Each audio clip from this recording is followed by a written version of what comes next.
చేస్తుంది. అది ఒక వాస్తవం. Right sir. ఈరోజు ముఖ్యమంత్రి చంద్రబాబు నాయుడు గారు ఢిల్లీ వెళ్ళారు. ఇవాళ రేపు అక్కడే ఉంటారు. ప్రధానమంత్రిని మరి కాసేపట్లో కలుసుకోబోతున్నారు. అవును, 10:45 అనేది మనకు బయటకు వచ్చినటువంటి టైం. కలుసుకోబోతున్నారు. అలాగే మిగిలిన గడ్కరీని కలుస్తున్నారు ఇవాళ రేపు. అలాగే నిన్న కూటమి ఎంపీలతో సమావేశాలు. కేవలం తన పార్టీ ఎంపీలే కాదు, కూటమి అంటే ఒక కలెక్టివ్ మైండ్ సెట్ తోటి, ఇంక్లూజివ్నెస్ అనే కాన్సెప్ట్ తోటి ఆయన ముందుకెళ్తున్నట్టు. మొదటి 3 సార్లు చంద్రబాబు వేరు, ఇప్పుడు 4వసారి ముఖ్యమంత్రిగా ప్రమాణ స్వీకారం చేసిన చంద్రబాబు వేరు అనే ఇంప్రెషన్ అయితే చాలా బలంగా ఆయన. అవును, ఇంకొక అడుగు ముందుకు వేసి ఆంధ్ర ఎంపీలు అని ఉంటే ఇంకా బాగుండేది.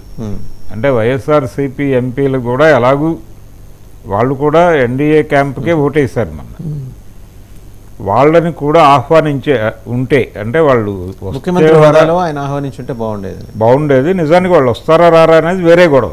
బట్ ఈయన హుందాతనం పెరిగేది. అది చేయలేదు. ఈయన కూటమి ఎంపీల వరకు సమావేశం అయ్యాడు, మాట్లాడాడు.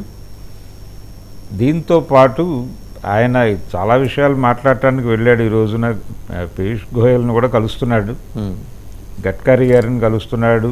ప్రధానంగా గ్రామీణ ప్రాంతాల వ్యవహారాల మీద ఎక్కువ డిస్కషన్ జరిగేటువంటి అవకాశం ఉంది. పవన్ కళ్యాణ్ జోన్ అది. దానికి సంబంధించిన వ్యవహారాల మీద ఈ రోజున డిస్కషన్స్ జరుగుతాయి. అలాగే నరేంద్ర మోడీతో మాట్లాడే విషయాలు మళ్ళీ వేరే ఉంటాయి. అంటే కూటమి, దాని తాలూకా వ్యవహారాలు, దాంతోపాటు ఈ సమస్యలు. జగన్మోహన్ రెడ్డి గారి మీద కేసుల వ్యవహారం ఏమన్నా ప్రస్తావన తీసుకొచ్చే అవకాశం ఉందా? లేదండి, డెఫినెట్గా ఆ విషయాలు ఏవి మాట్లాడ్డాయి. కేసుల విషయాలు మాట్లాడు. అయితే ఒకటి మనం చూసాం నిన్న, అంటే ఎన్డీఏ కూటమి ప్రభుత్వానికి కంట్లో నలుసులాగా తయారవుతాడు. మొక్కే వంగంది మానే వంగుతుందా, ఇప్పుడే వంచేస్తే సరిపోతుంది కదా. అంటే అలాంటి కథనాలు నేషనల్ మీడియాలో వచ్చినాయి. అందుకని వస్తున్నాయి. ఇక్కడ కూడా బలంగా మాట్లాడుతున్నారు దాన్ని. అంటే ఆయన అసలు దుకాణం షట్ డౌన్ చేస్తాడు అన్న దగ్గర నుంచి ప్రచారం మొదలైంది కదా. అవును, మొదలవటం మాత్రమే కాదు, ఏ చిన్న అవకాశం దొరికినా అంటే వైఎస్ఆర్సీపీ మీద పర్టికులర్గా జగన్మోహన్ రెడ్డి క్యారెక్టర్ని అసాసిన్ చేసే పద్ధతిలో కూడా వార్తలు విపరీతంగా స్ప్రెడ్ అవుతున్నాయి. ఇప్పుడు సర్క్యులేషన్లోకి పంప్ చేస్తున్నారు వాంటెడ్గానే. ఇదంతా ప్రచార వ్యూహం. కానీ చంద్రబాబు నాయుడు తనకు తానుగా వెళ్ళి ఏదో చేయమని అభ్యర్థించేటువంటి పని పెట్టుకోడు. అది ఆయన ఇమేజ్కి ఇబ్బందికరంగా మారుతుంది. అందుకని అట్నుంచి నిర్ణయాలు వస్తే ఏం కాదంట. అట్నుంచి వాళ్ళ వైపు తను మాట్లాడండి. దాంతోపాటు సార్ ఇంకో మేజర్ డెవలప్మెంట్, 3 నెలల పాటు పవన్ కళ్యాణ్ గారు సినిమాలకు దూరంగా ఉంటారు. అంటే he wants to focus upon the administration. చాలా స్పష్టంగా కనిపించింది. అవును, 8 గంటలు ఆయన మొదటి రోజే మీరు గమనించి ఉంటారు.